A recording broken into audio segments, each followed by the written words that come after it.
میں شیخ الوظائف گزشتہ دنوں ابکری دواخانہ گیا۔ وہاں ایک صاحب کرسی پر بیٹھے تھے، آنے والے لوگ آ رہے تھے۔ ایک صاحب آئے، کہنے لگے میں برکت والی تھیلی لینے آیا ہوں، دفتر کب کھلے گا؟ پھر باتوں باتوں میں کہنے لگے میری عمر 74 سال ہے، فلاں محکمے سے ریٹائرڈ ہوں۔ پھر ان کا موضوع بدل گیا، بہت مزے سے اپنے دل کی باتیں کرنے لگے۔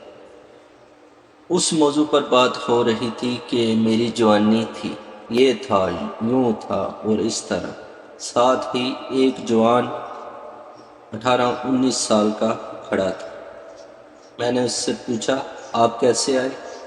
کہنے لگے میں کچھ روحانیت کی کتاب لینے آیا ہوں، روحانی ترقی پاکیزگی کے لیے۔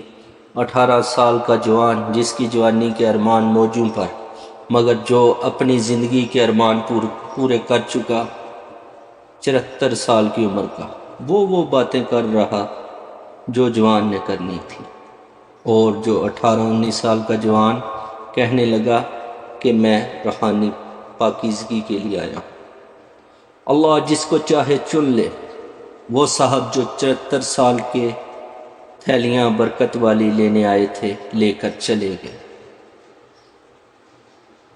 میں سوچتا رہا مولا جو تو اپنی طرف بلاتا ہے کہ کوئی ہماری محنت تو نہیں ہوتی، تو نے ہمارا رجوع اپنی ذات کی طرف کر دیا، اس میں ہمارا کوئی کمال نہیں۔ زندگی کے آخری دن ہوں پھر اپنی ذات کی طرف رجوع نہ دے، ہم کیا کر سکتے؟